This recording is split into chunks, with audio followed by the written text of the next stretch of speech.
Comment l'Italie a-t-elle réussi là où l'Allemagne hésite encore? C'est la question que tout le monde se pose aujourd'hui, alors que le prix du plein ne cesse de grimper partout en Europe. On nous répète sans arrêt qu'il n'y a pas d'argent pour aider les citoyens, que les caisses sont vides. Mais, curieusement, il y a toujours des millions pour envoyer une ministre verte à New York, ou pour refaire le gazon devant les institutions à Bruxelles. On trouve facilement 90 milliards pour l'Ukraine, mais quand il s'agit de baisser le prix du carburant, là, soudain, c'est mission impossible. Et pourtant, en mars dernier, l'Italie a réuni son Conseil des ministres en urgence. Pas de grandes annonces creuses, pas de commission ni de promesses pour le trimestre prochain. En 30 minutes, le décret tombe. Baisse immédiate de la taxe sur l'essence et le diesel, jusqu'à 25 centimes par litre. Avec la TVA qui baisse en cascade, c'est environ 30 centimes de moins à la pompe. Pour une famille, ça veut dire 2 pleins par mois, donc 50 € économisés. Ce n'est pas une idée abstraite, c'est des courses en plus, c'est le plein qui ne ruine plus le budget du mois. Pendant ce temps, en Allemagne, on parle, on débat, mais concrètement, rien. Pas un centime en moins pour ceux qui remplissent leurs réservoirs. On préfère de grands discours sur la transition verte plutôt que d'alléger la facture, ici et maintenant. La vraie fracture en Europe n'est plus entre la gauche et la droite. C'est entre ceux qui agissent pour le quotidien et ceux qui sacrifient la vie réelle sur l'autel des grandes visions.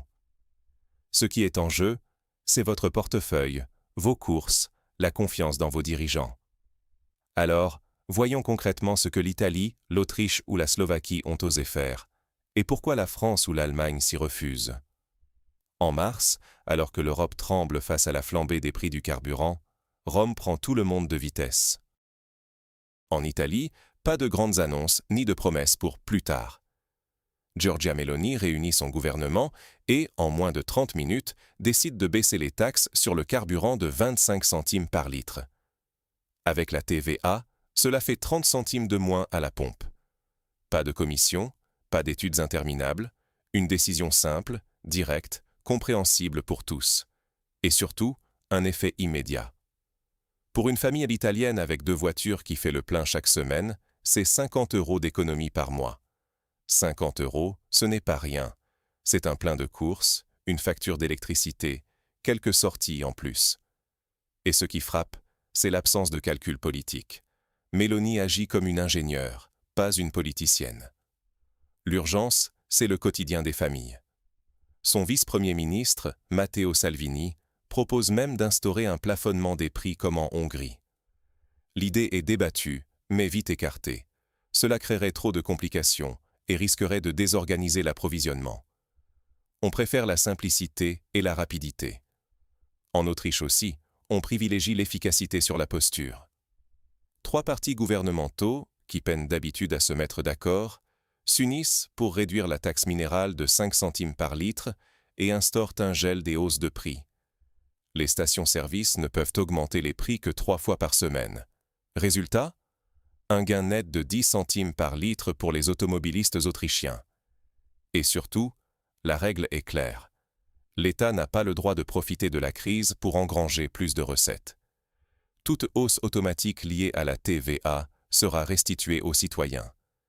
La Slovaquie, elle, va encore plus loin. C'est l'état d'urgence. On discute rationnement parce que le pays dépend d'un seul oléoduc, aujourd'hui à l'arrêt. Chaque euro économisé sur le carburant, c'est autant de pouvoir d'achat préservé, autant de stress en moins pour les familles. Et ce sont des mesures dont l'effet se voit dès la prochaine visite à la pompe. Mais que font les autres ?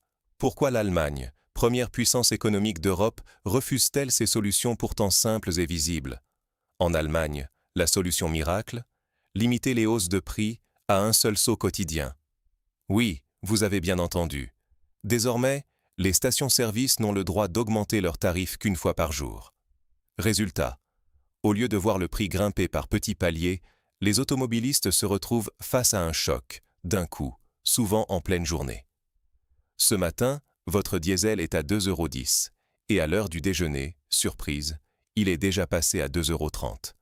C'est censé rassurer, mais au final, c'est juste plus brutal. Et pendant ce temps, Berlin promet plus de contrôle sur les compagnies pétrolières. Ça a l'air sévère.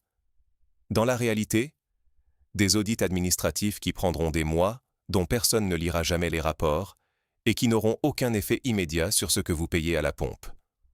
Pendant que les autorités mènent l'enquête, les automobilistes, eux, continuent de payer, souvent plus de 2 € par litre. Mais le vrai problème est ailleurs. Sur chaque litre, l'État allemand prélève jusqu'à 58% du prix en taxes. Accises, taxes C, O2, T, VA, et même une TVA calculée sur les taxes. Résultat, chaque hausse mondiale du pétrole rapporte plus d'argent à l'État, qui profite mécaniquement de l'inflation des prix, sans redistribuer ce surplus à ses citoyens. Contrairement à l'Italie, où le gouvernement Meloni a débloqué un demi-milliard d'euros pour alléger la facture à la pompe, l'Allemagne n'a pas injecté un centime pour soulager ses habitants. Là où Rome verse 12 € directs, Berlin offre un calendrier et des discours.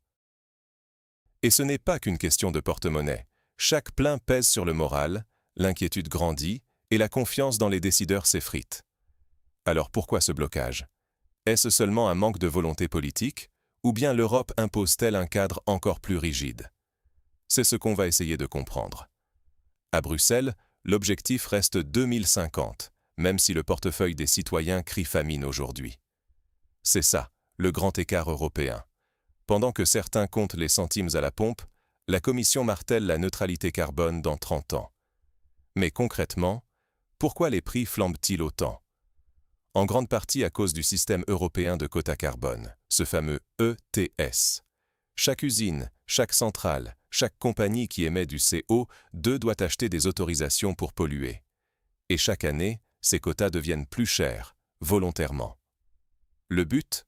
Accélérer la transition vers les énergies vertes en rendant le pétrole, le gaz et le charbon de plus en plus coûteux, pour forcer tout le monde à changer. Sur le papier, c'est ambitieux. Mais dans la vraie vie, un habitant de la campagne bavaroise qui fait 40 km chaque matin pour aller travailler n'a pas de train à prendre. Lui, il voit juste le prix du diesel grimper à 2,17 € le litre et il se demande comment il va tenir jusqu'à la fin du mois. Ursula von der Leyen, présidente de la Commission, défend cette ligne sans fléchir. Cap sur 2050, coûte que coûte. Même quand la crise éclate, même quand la guerre fait bondir les prix, la doctrine ne bouge pas. Face à cette intransigeance, Giorgia Meloni, elle, ose mettre les pieds dans le plat à Bruxelles. Elle réclame la révision des quotas carbone, dénonce l'uniformisation fiscale européenne et n'hésite pas à baisser les taxes sur le carburant pour soulager les familles. Là où certains gouvernements préfèrent sacrifier le présent au nom du futur, Meloni pense au plein d'aujourd'hui avant de rêver à l'empreinte carbone de demain. Et puis, il y a les sujets qu'on évite. L'abandon du gaz russe, la méfiance vis-à-vis du nucléaire. Résultat, l'Europe s'est privée de tout filet de sécurité face au choc. On paie donc le prix fort aujourd'hui pour une promesse hypothétique demain. Double peine pour les citoyens. Ils voient leur pouvoir d'achat s'effondrer sans garantie réelle que les efforts d'aujourd'hui leur profiteront un jour. Mais alors, très concrètement, quelles conséquences sur l'économie, l'inflation et le quotidien de millions d'Européens? Le prix du diesel n'impacte pas que les automobilistes, il contamine toute l'économie. Imaginez un transporteur allemand avec 10 camions. Depuis la crise, chaque plein lui coûte 3 000 € de plus, simplement à cause de la hausse du diesel. Ces frais supplémentaires, il ne peut pas les absorber tout seul. Il les répercute forcément sur le coût de livraison. Mais la livraison, ça ne concerne pas que les grands distributeurs. C'est tout. Du pain à la brique de lait, en passant par les matériaux de construction. Résultat, en quelques semaines, chaque produit en rayon augmente. C'est l'effet domino. Le carburant, c'est la première pièce qui tombe, et toute la chaîne des prix vacille derrière. L'inflation, dont l'Europe commençait à peine à se remettre, revient par la petite porte. Et ce n'est pas une inflation lointaine et abstraite. Ce sont des dizaines d'euros en moins chaque mois, pour chaque foyer. Le pouvoir d'achat s'effrite en silence, surtout pour la classe moyenne, celle qui n'a ni les aides ni les privilèges. C'est là que la leçon italienne prend tout son sens. En Italie, Meloni ne s'est pas contentée de discours.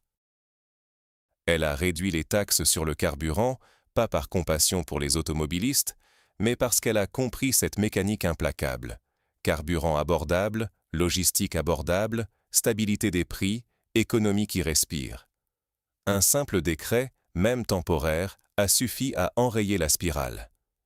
Car en pleine hémorragie, un pansement vaut mieux que 1000 promesses de guérison. Mieux vaut agir tout de suite, même imparfaitement, que de laisser la situation empirer. Laisser filer les prix du carburant, c'est accepter une spirale inflationniste, un appauvrissement silencieux et généralisé. La vraie fracture européenne est là, entre ceux qui comptent les euros sur le ticket de caisse et ceux qui attendent que la grande doctrine porte ses fruits en 2050. Alors, face à ces deux modèles de gouvernance, lequel protège vraiment ses citoyens ? 32 centimes de différence à la pompe. Voilà la fracture européenne. Ce n'est pas juste une question de chiffres ou de fiscalité. Ce sont des courses moins chères, un plein qui ne ruine pas le budget familial, la possibilité d'aller travailler sans se demander comment finir le mois. Aujourd'hui, il y a en Europe deux types de dirigeants, ceux qui comptent les litres et agissent pour soulager immédiatement leurs citoyens, et ceux qui préfèrent calculer les grammes de CO2, quitte à sacrifier le quotidien au nom d'une vision à long terme. Regardez l'Italie. Un décret, 20 jours de répit, un geste concret qui ne va pas sauver le monde, mais qui répond à une urgence. Un simple pansement, oui. Mais quand on saigne, on ne refuse pas un pansement sous prétexte qu'il faudrait plutôt une opération définitive. À l'inverse, en Allemagne, on débat, on consulte, on attend. Les discours sur la neutralité carbone et la transition énergétique ne remplissent pas le réservoir et n'éteignent pas l'angoisse à la caisse du supermarché.